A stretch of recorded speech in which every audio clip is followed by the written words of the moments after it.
It's a great honor and a great pleasure to be here. I just want to start with that. This has been a fantastic conference.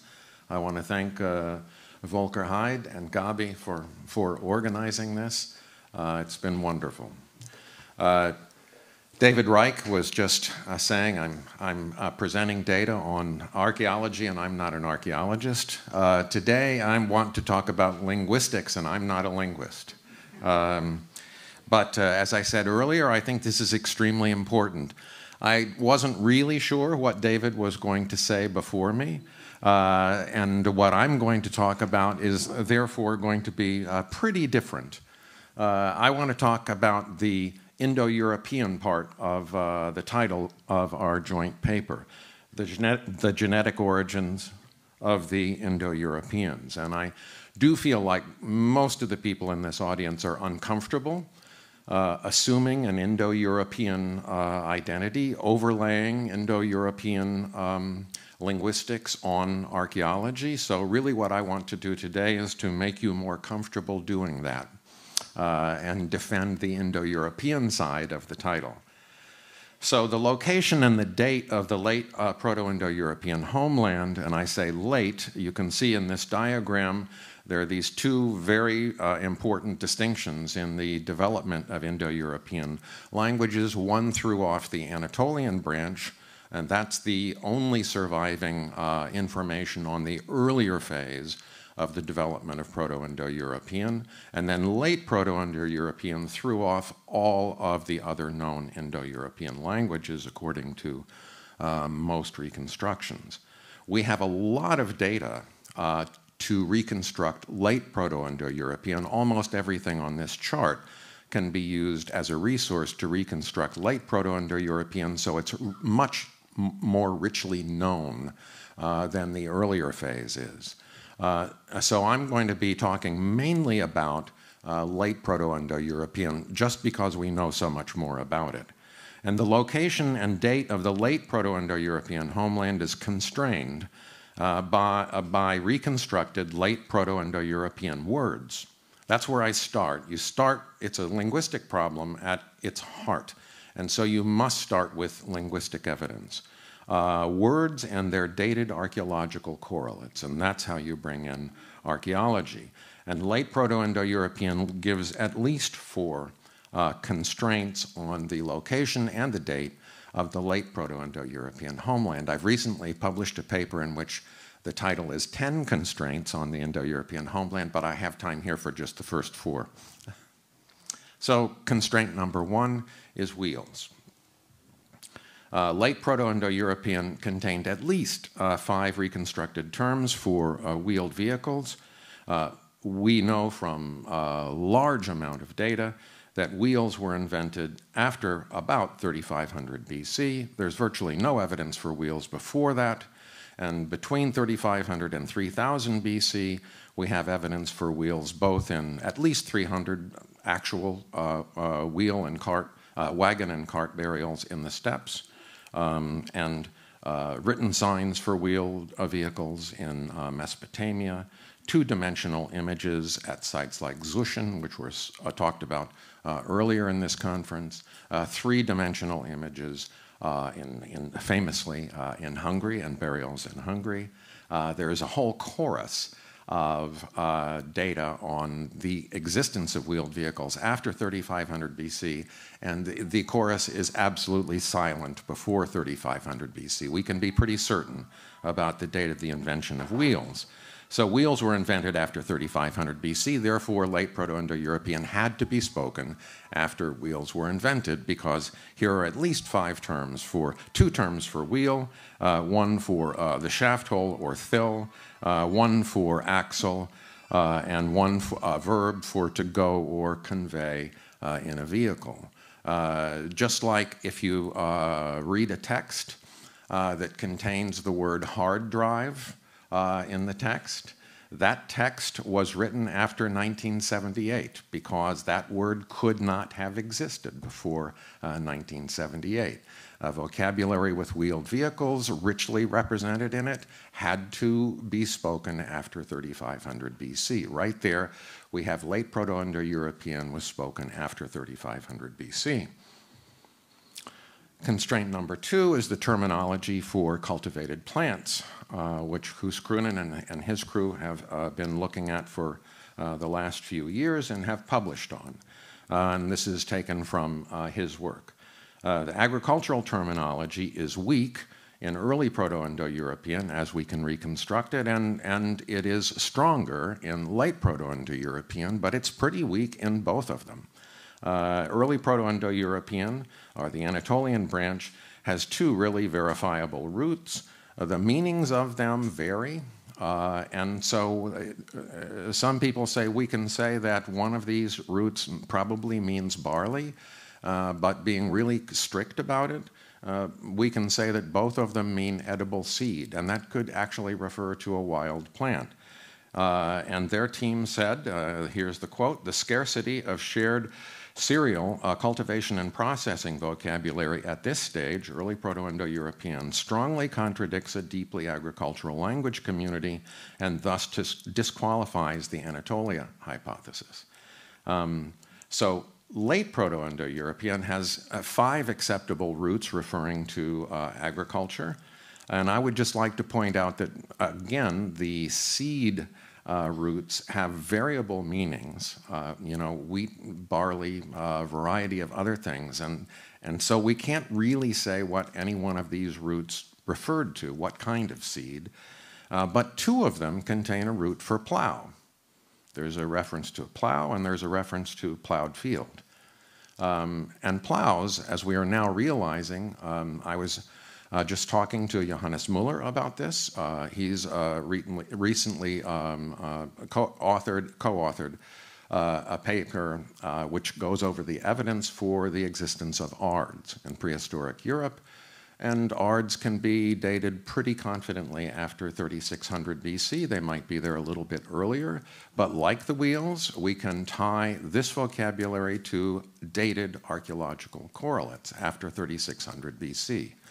And in addition to that, the European Neolithic founder crops, peas, chickpeas, beans, lentils, and flax, were named in Indo-European with words from non-Indo-European languages, which suggests that non-Indo-European populations had well-developed farming vocabularies that were borrowed into the Indo-European languages.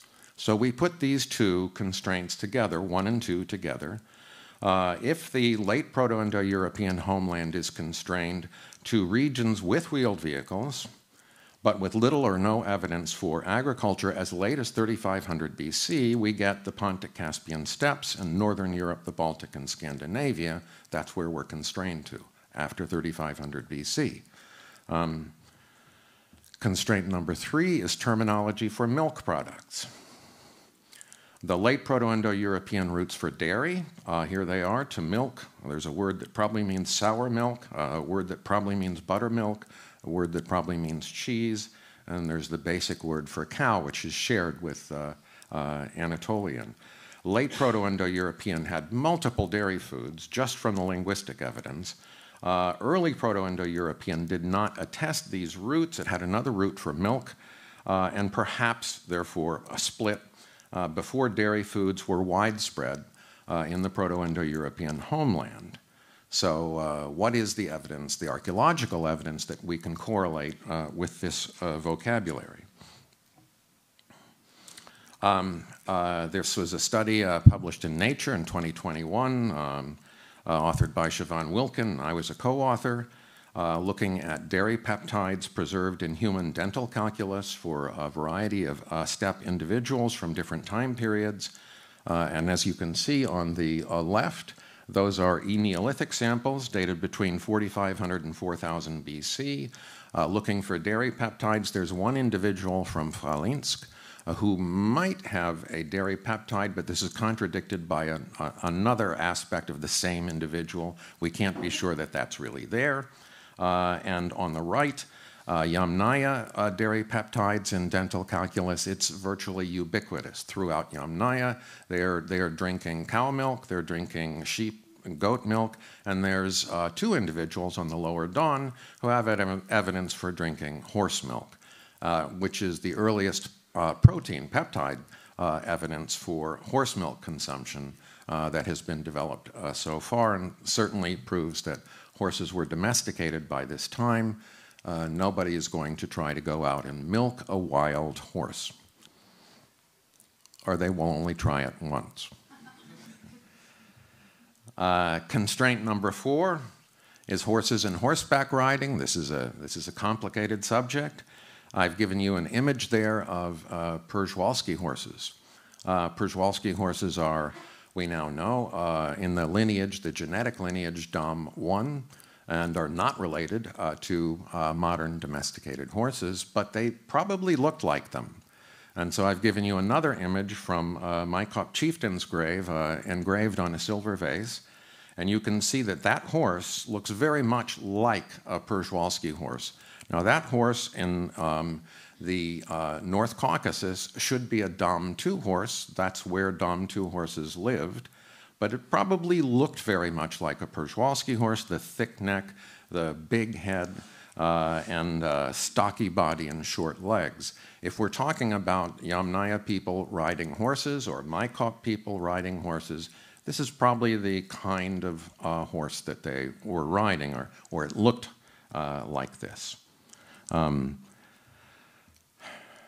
Now, I also participated in the Librado et al. Study of 2021, The Origins and Spread of Domesticated Horses from the Western Eurasian Steppes. Really a great paper, collected DNA data from hundreds of horses from contexts all the way across Europe and the steppes. But I did disagree with the way that the data was presented. Because in Librado et al., the main focus of the paper was the appearance of fully modern, genetically fully modern Dom2 horses at about 2200 BC, which you see there at the top. They did not arrange their visual data in this way. I cut it apart and rearranged it so I could make my point, which is that according to zoologists, domestication for any animal is a long-term process. Domestication goes through stages. So we should not think of animals as being either wild or domesticated. If we're looking at the process of domestication, we have to look at it as a continuum. So on one end of the continuum is the wild progenitor, and on the other end is fully genetically modern Dom2. We would expect to see a process of evolution between those 2 points, and that's what we're seeing here if we arrange the data this way. At the bottom is wild horses from sites in the North Caspian steppes that are dated about 5500 BC. These horses are found in a context with other wild animals. They're hunter-gatherer sites. There's no domesticates present. And for that reason, we can be pretty sure we're looking at the wild progenitor here. It's in the Dom2 clade. It forms a basal position in the Dom2 clade, but it's not domesticated. The next stage up, in the Eneolithic, in the Librado et al. Paper, there were 2 samples dated between 4500 and 4000 BC that actually were found with domesticated cattle and sheep. That's an extremely important distinction. And that distinction was not made in the paper. At that time, and it looks to me also like there is a shift. There's only 2 samples, but it looks like there is a shift towards Dom2 status from the wild, the orange being what we're looking at, the growth of that orange bar. It looks like there's a shift towards Dom2, which you do not see in the horses from Pietrele in the lower Danube, in the Eneolithic Romania. And then in addition to that shift, in the Eneolithic, you see horsehead maces appearing for the first time. In the Eneolithic, you see horses being buried at, for instance, Falinsk, with humans in the same graves with domesticated cattle and sheep. in a context where no obviously wild animals are included in these graves. The only sacrifices in the Chvalinsk cemetery are horses, cattle, and sheep, and they occur in graves with humans. Also, you find at the site of Siozhye, which is the same time period, horses laid out in head and hoof arrangements on top of graves, which is the same way that the domesticated cattle and the sheep are laid out ritually. So there's several pieces of evidence: the horse-head maces, the co-occurrence with cattle and sheep and humans in graves that exclude obviously wild animals, and the actual ritual layout of horses being the same as the ritual layout of domesticated cattle and sheep, that suggests that horses are moving off of the wild pole and towards the domesticated pole by 4500 BC.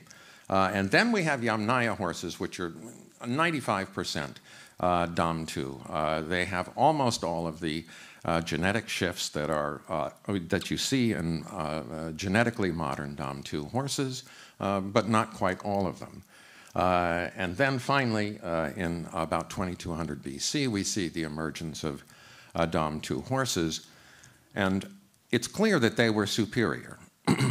They replace the earlier genetically not fully modern Dam-2 horses very rapidly and spread all over Europe and Asia.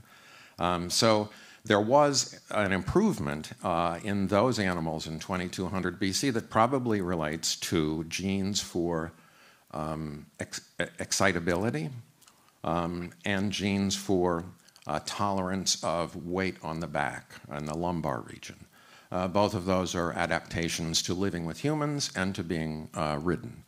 So the fully modern, genetically Dam-2 horses probably were capable of being ridden for longer periods of time without causing discomfort to the horse, and they were calmer than the horses had been before. Horses are still today extremely excitable animals. If you've worked with horses or been around them much, you realize how dangerous they are. They panic very rapidly, and the instinct to startle and then run as fast as you can is what kept them alive. That's their basic survival instinct. So it's hard to breed that instinct out of them. We still haven't completely done it today. I would imagine that Yamnaya horses were somewhat difficult to ride, skittish, nervous. And if the rider wanted to approach an aggressive threat, like a human advancing in battle, probably they dismounted in order to fight because the horse would run the other way. But that's still a huge advantage in herding, which is what I would want to emphasize rather than warfare. A mounted herder can manage 3 times more sheep than a pedestrian herder can. You can expand your herds by 3 times without increasing the labor demands at all. But once you expand your herds that size, then you have to keep them moving if you're not foddering them. All of the evidence is that these horses were not being foddered. So once you get larger herds, you have to keep feeding them by moving them to new pastures. Of course, the larger herds give you the wherewithal for producing a surplus that can be used in politics, in feasting, in loans, to increase your political status and the debt relationships that you have with those around you. And of course, we have the new paper by Troutman et al. Volker Heide was a major contributor and organizer of that paper. 5 Yamnaya individuals dated between 3000 and about 2600 BC from Bulgaria, Romania, and Hungary had 4 or more of 6 pathologies associated with Reiter's syndrome. And also, the earliest individual was the individual from Songrad, who also had 4 of those 6 pathologies and seems to have been a habitual rider. I know this is a surprise, and most people would say, no, that's impossible, but when you look at the Neolithic evidence for horse-head maces, horses being sacrificed with humans, a change in the way that humans are relating to horses by 4500 BC, it becomes not so surprising.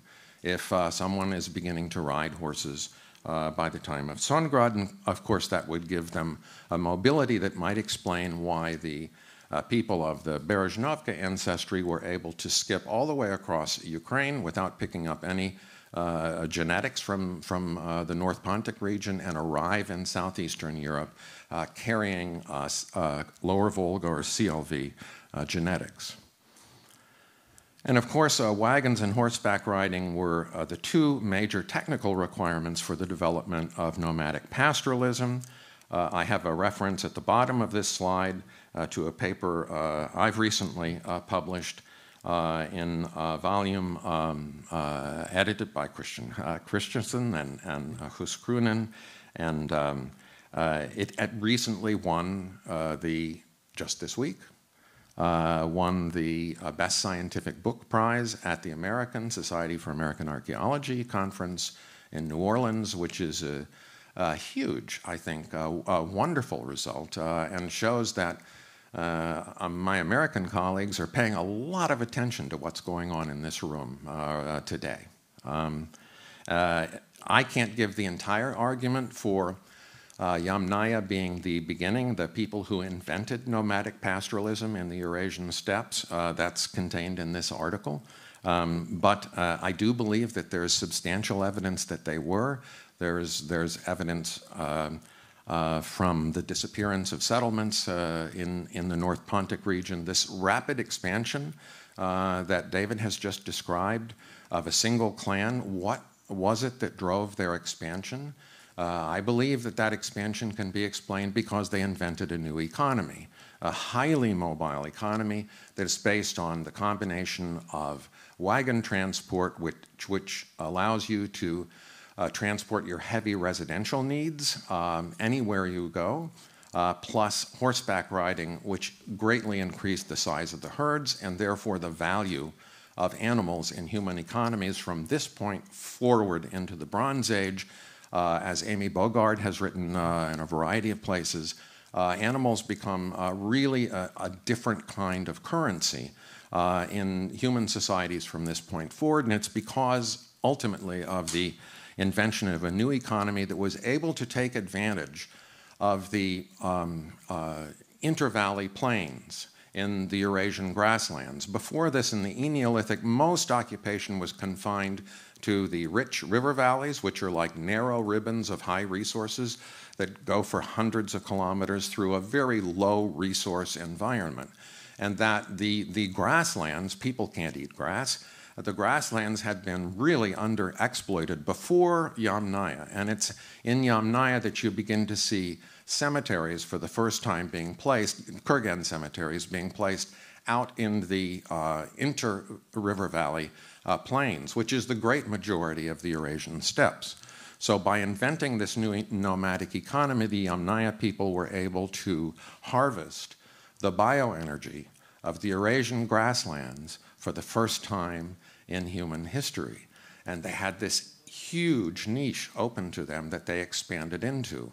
They then exported that economy into environments that were really not that suitable for it. So we see Corded-ware people having 80% Yamnaya ancestry and attempting to expand this nomadic economy into a Europe that soon defeated that attempt ecologically.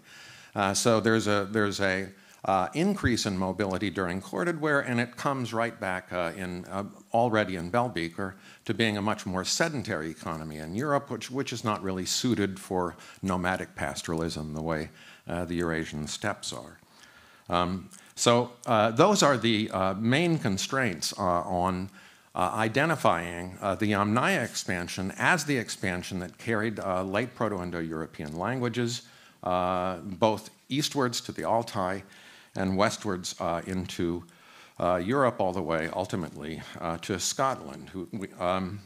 In addition, now I didn't know what David was going to say, so I didn't know what to do here, but by 4500 BC, there are these three distinct genetic clines in the Pontic-Caspian steppes, and one, CLV, as we've just heard, is linked to both Yamnaya origins, Yamnaya's 80% CLV ancestry, the number one cline there, and to Hittite genetics, and therefore to early Proto-European as well. I don't know how to put a probability on an Eastern or a Western entry into Anatolia. Right now, I'm right here. It's. And you don't tip to the eastern side. Yeah. Well, I haven't tipped to the eastern side yet. I'm right 50-50, looking for more evidence. I'm actually toying with the if. Here, I'll just say this one thing to end. Is this the pointer? Yes. If, and there's debate about this, but in the archives of Ebla, 2350 BC,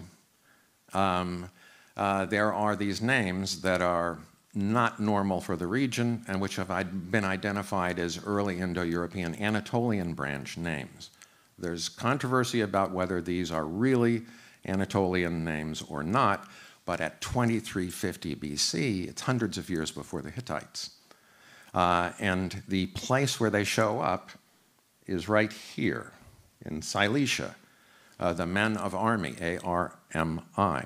If there were Anatolian speakers down here in this corner of Anatolia in 2350 BC, how did they get there? What they're doing is quite clear. If you read the archives of Ebla, there's a Harvard dissertation by Winters, 2019. It's available.